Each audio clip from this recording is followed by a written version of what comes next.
ઈદે મિલાદ પર્વની ઉજવણી કરવા સરકારે આપી મંજૂરી 15 વ્યક્તિ અને એક વાહનની મર્યાદામાં કરી શકાશે જુલુસનું આયોજન।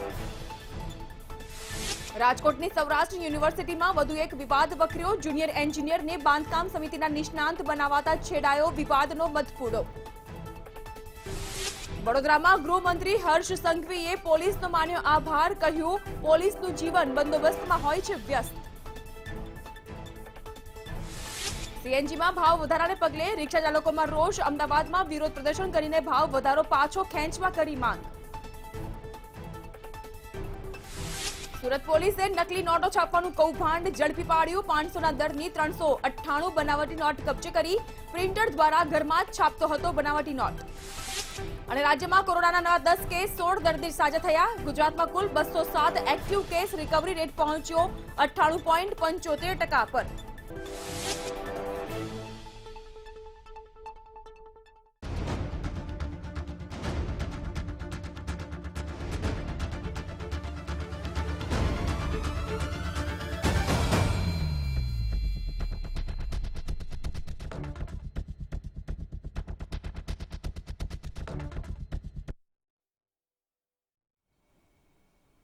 નમસ્કાર, આપ જોઈ રહ્યા છો મંતવ્ય ન્યૂઝ મેટ્રો ન્યૂઝ ગુજરાત સાથે હું જાગૃતિ।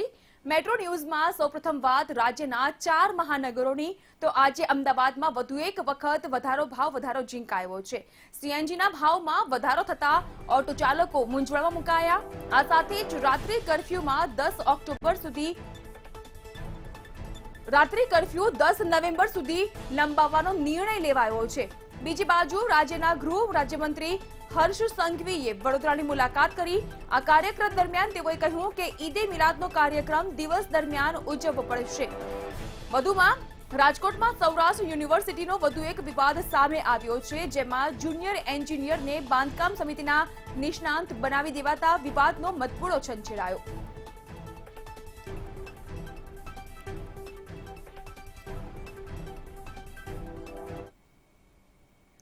ગૃહ રાજ્યમંત્રી હર્ષ સંઘવીએ વડોદરાની મુલાકાત લીધી। આ કાર્યક્રમ દરમિયાન તેઓએ કહ્યું કે ઈદે મિલાદનો કાર્યક્રમ દિવસ દરમિયાન ઉજવવો પડશે। આ જુલુસમાં 15 લોકો જ જોડાઈ શકશે તેવું તેઓએ જણાવ્યું છે। વધુમાં જુલુસ પોતાના વિસ્તારમાં જ યોજવા માટે તેઓએ જણાવ્યું। નવી એસઓપીના માધ્યમથી જે ઈદે મિલાદનો કાર્યક્રમ છે એ ડે ટાઈમમાં ઉજવવાનો રહેશે એ લોકોએ, અને 15 લોકોની જે એસઓપી છે એ પ્રમાણે 15 લોકો દરેક જુલુસ જોડે જોડાઈ શકશે। રાજ્ય સરકાર દ્વારા આ વર્ષે ઈદે મિલાદુન્નબીની જુલુસને શરતી મંજૂરી આપવામાં આવે છે। મુખ્યમંત્રી ભૂપેન્દ્ર પટેલની સૂચના બાદ ગૃહ રાજ્યમંત્રી હર્ષ સંઘવીએ જુલુસને શરતી મંજૂરી આપી છે। આ વર્ષે કોરોના ગાઈડલાઈનના પાલન સાથે જુલુસ કાઢવામાં આવશે। જો કે આ વખતે ઈદે મિલાદુન્નબીની જુલુસનો સમય બદલાય તેવી શક્યતા છે, જે માટે આજે સત્તાવાર રીતે એસઓપી જાહેરાત કરવામાં આવી છે। મહત્વનું છે કે કોરોના મહામારીને પગલે ગત વર્ષે જુલુસ કાઢવામાં નહોતું આવ્યું, ત્યારે આ વર્ષે જુલુસ કાઢવા ગ્યાસુદ્દીન શેખ, જાવેદ પીરઝાદા અને ખેડાવાલાએ માંગ કરી હતી।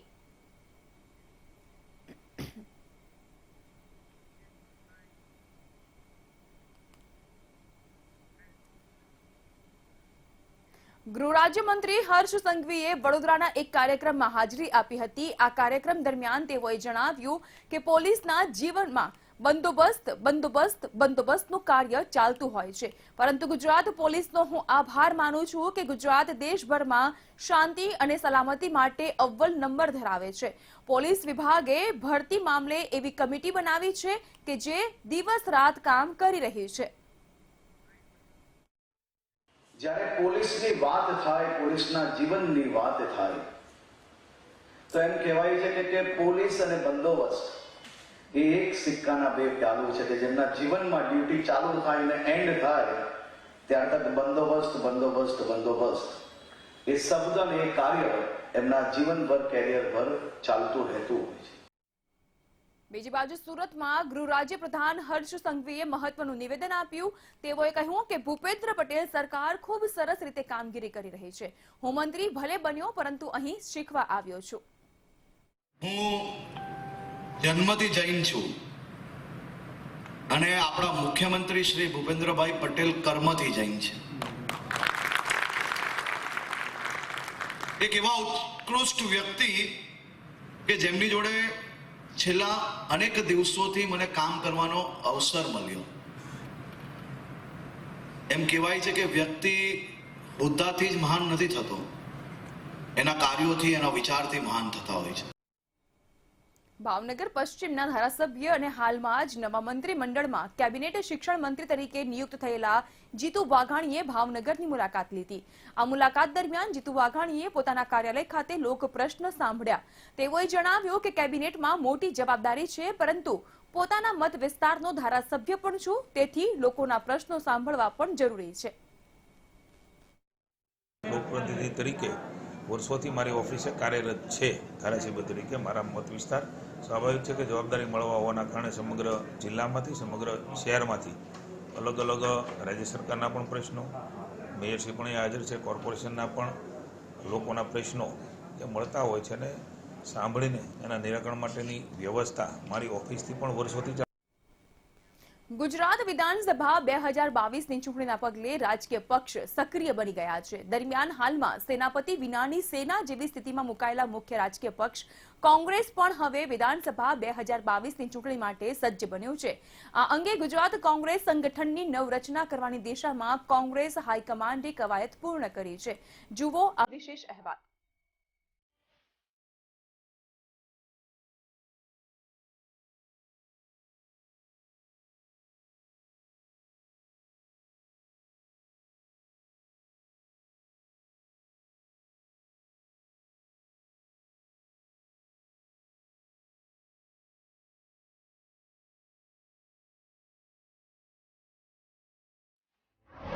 સંગઠનની એક સપ્તાહમાં થશે જાહેરાત. પ્રદેશ પ્રમુખની દિલ્હીથી થશે જાહેરાત. પ્રદેશ પ્રમુખ પદ માટે ભરતસિંહ સોલંકી મોખરે. ભરતસિંહ સોલંકીને હાર્દિક અને જિગ્નેશનું સમર્થન. વિપક્ષના નેતા તરીકે વિરજી ઠુમ્મર અને પૂંજા વંશની ચર્ચા. વિધાનસભા 2022 ચૂંટણી માટે ગુજરાત કોંગ્રેસ સજ્જ. ગુજરાતમાં નેતૃત્વ વિહોણા મુખ્ય રાજકીય પક્ષ કોંગ્રેસમાં પુનઃ પ્રાણ પૂરવા શનિવારે દિલ્હીમાં યોજાયેલી કોંગ્રેસ વર્કિંગ કમિટીની બેઠકમાં વિસ્તૃત ચર્ચા કરાઈ. નેતૃત્વ પરિવર્તન સહિતના નિર્ણયને આખરી ઓપ આપવાની કવાયત સંપન્ન કરવામાં આવી છે. રાજકીય દ્રષ્ટિએ કોંગ્રેસની નૈયા ડૂબી રહી છે, ત્યારે વિધાનસભા 2022ની ચૂંટણીમાં જનાદેશ કોંગ્રેસની તરફેણમાં આવે તે મુજબ સંગઠનમાં ધરખમ ફેરફાર કરવાની દિશામાં હાઈકમાન્ડે રણનીતિ તૈયાર કરી છે. ગુજરાત કોંગ્રેસના પ્રભારી તરીકે નિયુક્ત થયેલા અને એઆઈસીસીમાં પણ પદાધિકારી રહેલા રઘુ શર્માને આ અંગેની જવાબદારી સોંપાઈ છે. કોંગ્રેસના સૂત્રો પાસેથી પ્રાપ્ત થયેલી માહિતી મુજબ આગામી ટૂંક જ સમયમાં પ્રથમ તબક્કે પ્રદેશ કોંગ્રેસના પ્રમુખની જાહેરાત નવી દિલ્હીથી કાર્યકારી અધ્યક્ષ સોનિયા ગાંધી કરશે. ગુજરાત પ્રદેશ કોંગ્રેસનું સુકાન સંભાળી ચૂકેલા અને પૂર્વ કેન્દ્રીય મંત્રી પણ રહી ચૂકેલા ભરતસિંહ સોલંકીને ગુજરાત કોંગ્રેસનું નેતૃત્વ ફરીવાર સોંપવામાં આવે તેવી પ્રબળ શક્યતા છે. દિલ્હી હાઈકમાન્ડે આ અંગે યુવા નેતા હાર્દિક પટેલ અને પરોક્ષ રીતે કોંગ્રેસ સાથે સંકળાયેલા જિગ્નેશ મેવાણીને વિશ્વાસમાં લીધા છે. એટલું જ નહીં, બંને યુવા નેતાઓએ ભરતસિંહ સોલંકીને સમર્થન આપ્યું હોવાનું જાણવા મળ્યું છે. યુવા નેતા હાર્દિક પટેલને આગામી વિધાનસભા ચૂંટણી 2022 માટેની ચૂંટણી પસંદગી સમિતિની મહત્વની જવાબદારી સોંપવાની દિશામાં હાઈકમાન્ડ ગંભીરતાથી વિચારણા કરી રહ્યું છે. આ ઉપરાંત સ્ટાર પ્રચારક તરીકે આગામી 5 રાજ્યોની વિધાનસભા ચૂંટણી માટે હાર્દિક પટેલ અને જિગ્નેશ મેવાણીની પસંદગી કરવાની દિશામાં હાઈકમાન્ડ હકારાત્મક રીતે વિચારણા કરી રહી છે. વિધાનસભા વિપક્ષના નેતા તરીકે જો ભરતસિંહ સોલંકીની પસંદગી થાય છે, તો વિપક્ષના નેતા તરીકે હાલમાં વિરજી ઠુમ્મર અને પૂંજાભાઈ વંશના નામની ચર્ચા છે. આ ઉપરાંત ગુજરાત કોંગ્રેસના સિનિયર નેતા અર્જુન મોઢવાડિયા અને નવા યુવા ચહેરાને સ્થાન આપવા પણ ચર્ચા થઈ રહી છે.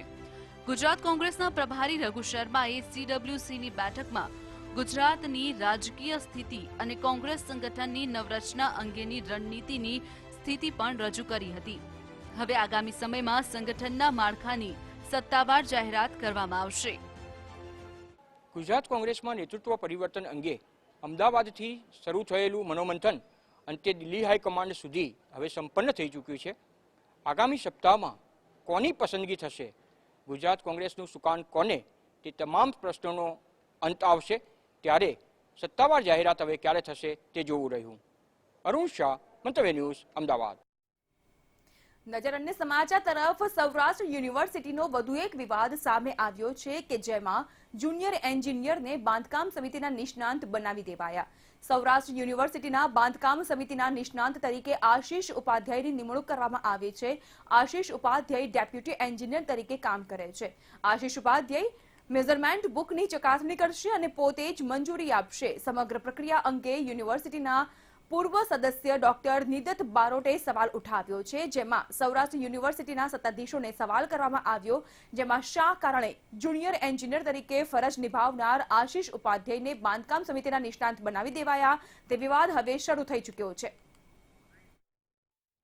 આશીષ ઉપાધ્યાય કરીને કોઈ ઇજનેરની એમને નિયુક્તિ કરી, એવું લાગતું હતું કે કુલપતિ ખૂબ અનુભવી વ્યક્તિની નિયુક્તિ કરી હશે, પરંતુ થોડા સમય પહેલા જ ખબર પડી કે આ જ વ્યક્તિ જેને વિષય નિષ્ણાત તરીકે કુલપતિએ નિમ્યા છે એ જ વ્યક્તિને સૌરાષ્ટ્ર યુનિવર્સિટીએ જુનિયર એન્જિનિયર તરીકે ઇન્ટરવ્યુમાં પસંદ કર્યા.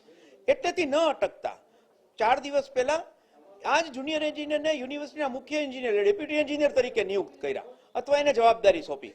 આનો અર્થ એવો થયો કે જે વ્યક્તિ સાઇટ ઉપર જઈને કામ કેવું થાય છે એની મેઝરમેન્ટ બુક લખશે અને જોડશે, એ જ વ્યક્તિ સાઇટમાંથી ઓફિસમાં આવીને ડેપ્યુટી એન્જિનિયર ટેબલ પર બેસે. લીગલ અભિપ્રાય લઈ અને એ બંને જગ્યાએ નહીં રહી શકતા હોય તો એની સેવાઓ એક જ જગ્યાએ લેવામાં આવશે.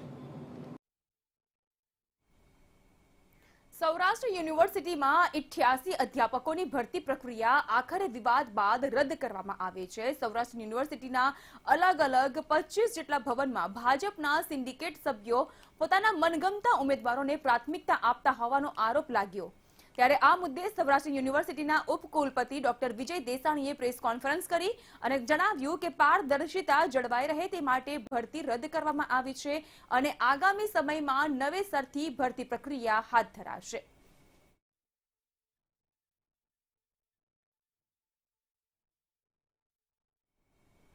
રાજકોટ શહેરમાં ગંદકીનું સામ્રાજ્ય વધી રહ્યું છે. શહેરના 150 ફૂટ રિંગ રોડ પર સોસાયટીઓની બંને બાજુમાં ગંદકીનું સામ્રાજ્ય જોવા મળી રહ્યું છે. ગંદકીના પગલે મચ્છરોનો ઉપદ્રવ પણ વધ્યો છે. બીજી બાજુ ડેન્ગ્યુ, તાવ અને ઉધરસ જેવા રોગનો કહેર પણ વધી રહ્યો છે.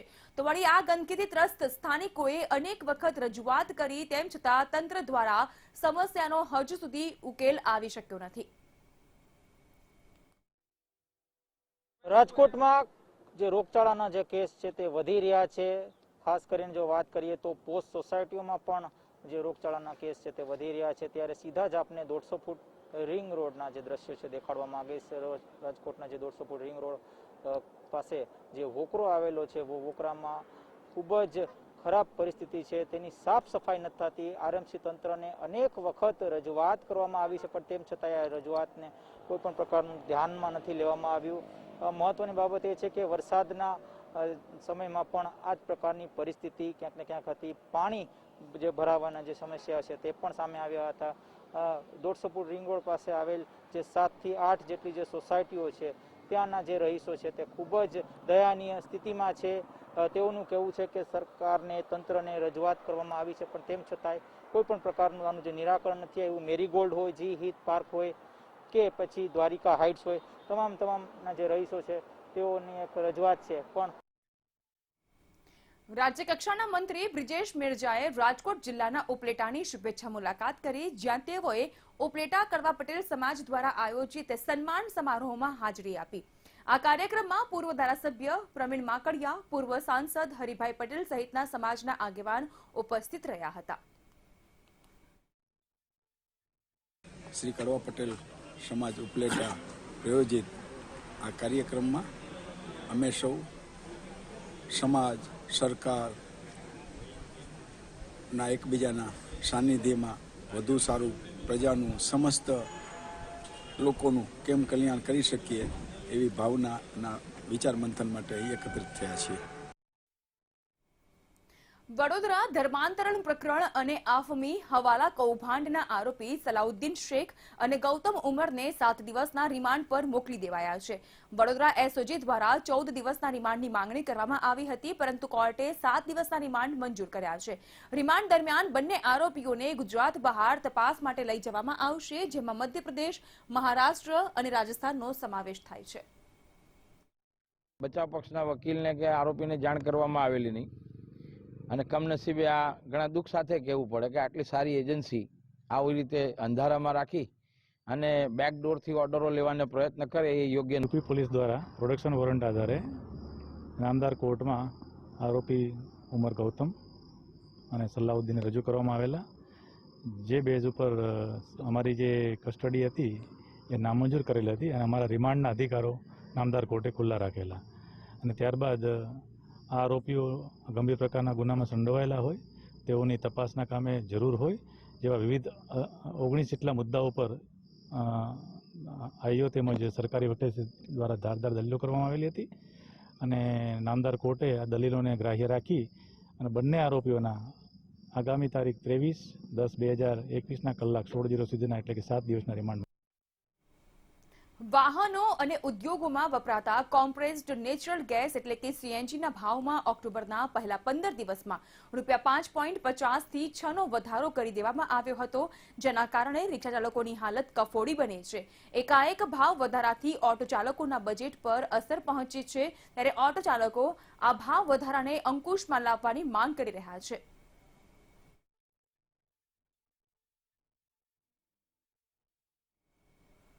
બીજી બાજુ પેટ્રોલ અને ડીઝલના ભાવમાં ભડકો યથાવત રહેવા પામ્યો છે. આજે વધુ એક વખત પેટ્રોલના ભાવમાં પ્રતિ લીટરે 34 પૈસા અને ડીઝલના ભાવમાં પ્રતિ લીટરે 38 પૈસાનો વધારો. ભાવ વધારા બાદ પેટ્રોલનો ભાવ ₹102.52 અને ડીઝલનો ભાવ ₹101.89 પર પહોંચ્યો છે. સતત ભાવ વધારાને કારણે સામાન્ય જનતા પર મોંઘવારીનો માર સતત વધી રહ્યો છે. ના ભાવ એટલા વધી ગયા છે કે તાકે અમારે કોઈ ₹1 બચતો છે નહીં આમાં, કેમ કે પેટ્રોલ ડીઝલ જે બચત છે ગાડીઓની એ ડીઝલ પેટ્રોલમાં જતી રહે છે, એમાં કોઈ બચતી છે નહીં. એકચ્યુઅલી હાલત બહુ ગંભીર રીતે ખરાબ છે. તો બીજી બાજુ પેટ્રોલ ડીઝલના ભાવ વધારાને કારણે રાજકોટવાસીઓ પણ ત્રાહિમામ પોકારી ઉઠ્યા છે. આજે વધુ એક વખત પેટ્રોલ અને ડીઝલના ભાવમાં વધારો ઝીંકાયો છે, જે બાદ રાજકોટમાં પેટ્રોલનો ભાવ પ્રતિ લીટરે ₹102.31 અને ડીઝલનો ભાવ ₹101.70 પહોંચ્યો છે. ત્યારે લોકોએ પેટ્રોલ ડીઝલના વધતા ભાવ પર અંકુશ મુકાય તેવી માંગ કરી.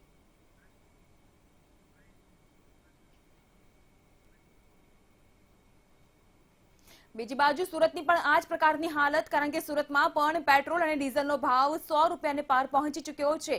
પેટ્રોલ અને ડીઝલના ભાવ વધતા પેટ્રોલમાં પ્રતિ લીટરે 34 પૈસા અને ડીઝલમાં 38 પૈસાનો વધારો, જે બાદ સુરતમાં પેટ્રોલનો ભાવ ₹102.2 અને ડીઝલનો ભાવ ₹101.39 પર પહોંચી ચૂક્યો છે.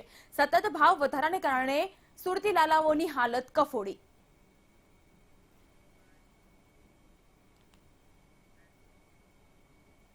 ગુજરાતમાં સૌ પ્રથમવાર ગોઠણનું ઓપરેશન રોબોટ દ્વારા કરવામાં આવશે. મેડિકલ ક્ષેત્રમાં અત્યાધુનિક ટેકનોલોજીનો ઉપયોગ અને તેને કારણે સાંધાના દર્દથી દર્દીઓને રાહત મળશે, જેમાં સુરતની પ્રથમ હોસ્પિટલ દ્વારા ગુજરાતમાં સૌ પ્રથમ રોબોટ દ્વારા ઘૂંટણના રિપ્લેસમેન્ટ કરવાની ટેકનોલોજી સ્વીકારવામાં આવી છે. પ્રથમ હોસ્પિટલમાં આ ટેકનોલોજીની શરૂઆત કરવામાં આવી રહી છે. આ કાર્યક્રમના પ્રસંગમાં ગૃહ રાજ્યમંત્રી હર્ષ સંઘવી પણ ઉપસ્થિત રહ્યા હતા. વધુમાં ગુજરાતમાં પહેલી વખત અને ભારતમાં આ ત્રીજી હોસ્પિટલ હશે કે જ્યાં સંપૂર્ણ ઓટોમેટિક રોબોટ કે જે સર્જરીના પ્લાનિંગ સાથોસાથ સર્જરી પણ કરી શકશે. નિષ્ણાંત ડોક્ટર્સનું માનવું છે કે રોબોટ કોઈ પણ ભૂલ કર્યા વગર ચોક્કસાઈ સાથે સર્જરી કરી શકે છે.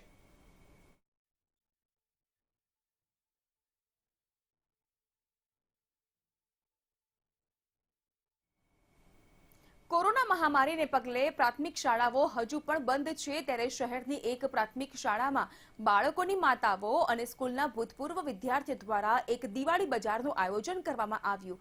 આ બજારમાં વિવિધ પ્રકારની ઘર વપરાશ અને ઘર સજાવટની સામગ્રીનું વેચાણ કરવામાં આવ્યું હતું. આ બજારમાંથી વેચાણ કરવામાં આવેલી વસ્તુઓ પર મળેલો નફો ગરીબ વિદ્યાર્થીઓ બાળકો પાછળ ખર્ચ કરવામાં આવશે. यंगेस्ट होम मेकर हूँ। मैं कपकेक्स, मफिन ऐसे कुछ रेजिन आर्ट की चीज़ें जो कि मैं खुद हैंडमेड बनाती हूँ। जब से मैं 15 साल की थी तब से मुझे इन सब में काफ़ी इंटरेस्ट था। फिर मैंने मेरे मम्मा के एक स्मॉल बिजनेस को किक स्टार्ट दिया एंड धीरे धीरे उसको एक लेवल બધું જ બાળકો, ટીચરો અને પેરેન્ટ્સ બધાએ સાથે મળીને ઘરે બનાવ્યું છે. ઘરની સાડીથી ને એનાથી તરણેતરના મેળાનું લુક આપ્યું છે. એક ગામડામાં મેળા કેવી રીતે બને એ બાળકો સંસ્કૃતિ પણ ભૂલી રહ્યા છે. એ બનાવવા માટે બાળકોને શીખવાડવા માટે અમે આનું આયોજન કર્યું છે. સાથે સાથે બાળકો એવી ઘણી બધી વસ્તુ છે, ચોકલેટ્સ છે, સાબુ ઘરે બનાવ્યા છે, બાળકો સેન્ડવિચ બનાવીને વેચી રહ્યા છે અને એમાંથી જે પણ ફાળો આવશે અમે ઓર્ફનેજ હોમમાં એ ફાળો આપવાના છે કે જે બાળકને જરૂરિયાતમંદ છે એ લોકોને પણ એ મદદરૂપ થાય એના માટે આ હાટનું આયોજન કરવામાં. અમદાવાદમાં છેલ્લા કેટલાક સમયથી બંધ ઇસ્કોનથી એરપોર્ટ સુધીની ઈ બસ સેવાનો વધુ એક વખત પ્રારંભ થઈ રહ્યો છે. ઉલ્લેખનીય છે કે અમદાવાદમાં ટ્રાફિકની સમસ્યા સૌથી વધુ અને આવા સમયમાં એરપોર્ટ સુધી ડાયરેક્ટ બસ સેવા શરૂ થતા હવાઈ મુસાફરી કરનાર યાત્રિકોને મોટા પ્રમાણમાં રાહત મળશે. હવાઈ મુસાફરી કરનારા મુસાફરો માટે અમદાવાદ શહેરમાં ખાસ ઈ બસ સેવા શરૂ કરવામાં આવી છે. અમદાવાદ શહેરમાં બીઆરટીએસ દ્વારા ઈ બસ સેવાનો પ્રારંભ આવતીકાલથી થશે, જેને લઈને અત્યારથી જ તૈયારીઓ શરૂ થઈ ગઈ છે. એક તરફ જ્યાં અમદાવાદ શહેરમાં વાહન વ્યવહારની તકલીફ છે, અત્યંત ટ્રાફિક જામ થતો હોય છે, ત્યારે હવાઈ મુસાફરી કરનારા મુસાફરો માટે ઈ બસની સુવિધા તેમના માટે આશીર્વાદરૂપ સાબિત થશે. આવતીકાલથી ઈ બસ સુવિધા શરૂ થવાની છે, ત્યારે આપણી સાથે ઈ બસ સુવિધા આપતા કર્મચારીઓ જોડાયા છે. આપણે તેમની સાથે સીધા જ વાત કરી કે આ બાબતે તેમનું શું કહેવું છે. શું નામ છે આપનું? કનુભાઈ પટેલ. કનુભાઈ, જે રીતે આવતીકાલથી ઈ બસ સુવિધા શરૂ થવાની છે, શું કહેશો આપ? આવતીકાલથી એરપોર્ટથી ઇસ્કોનની જે બસો ચાલુ થવાની છે એવો અમને મેસેજ છે, એટલે લગભગ જો ચાલુ થાય તો બહુ સારું છે. સોનાની સાયકલ મારી, સોનાની સાયકલ વાળું ગીત તો તમે સાંભળ્યું જ હશે, પરંતુ વાસ્તવિકતામાં આ સોનાની સાયકલ બનાવવામાં આવી અને અમદાવાદના 2 આંતરપ્રિન્યોરે આ સાયકલ બનાવી પણ દીધી. चांदी की साइकिल सोने की सीट, आओ चले डार्लिंग चले डबल सीट.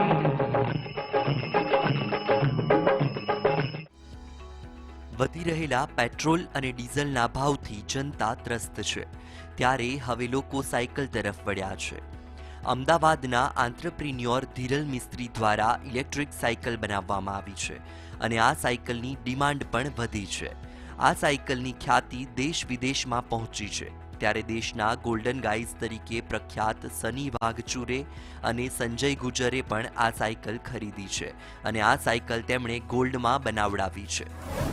પેટ્રોલના ડીઝલના ભાવ તમને ખ્યાલ જ છે અત્યારે કે 100 ઉપર ચડી ગયો છે એમના ભાવ.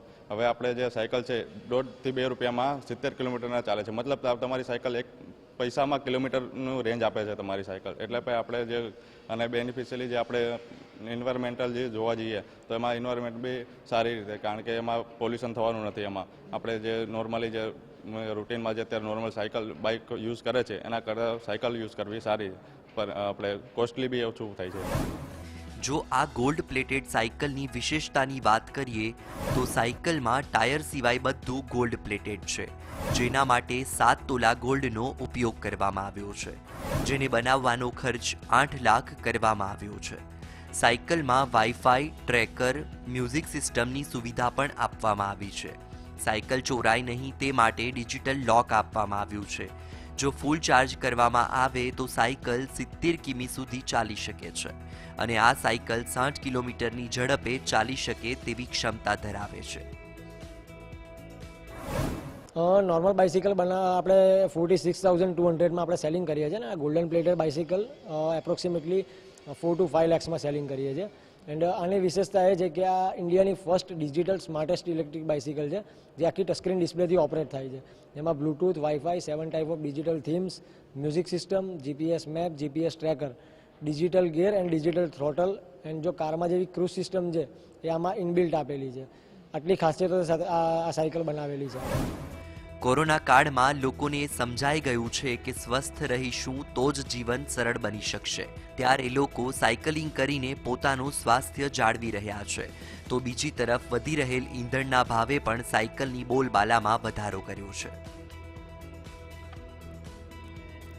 સતત વધી રહેલા પેટ્રોલ ડીઝલના ભાવે હવે બાઇસિકલ્સની ડિમાન્ડમાં વધારો કર્યો છે ત્યારે અમદાવાદ શહેરના એક એન્ટરપ્રેન્યોરે સોનાની સાયકલ બનાવી છે અને તેઓ જે પુણેના ગોલ્ડ માઇન છે તેને ગિફ્ટ કરવાના છે.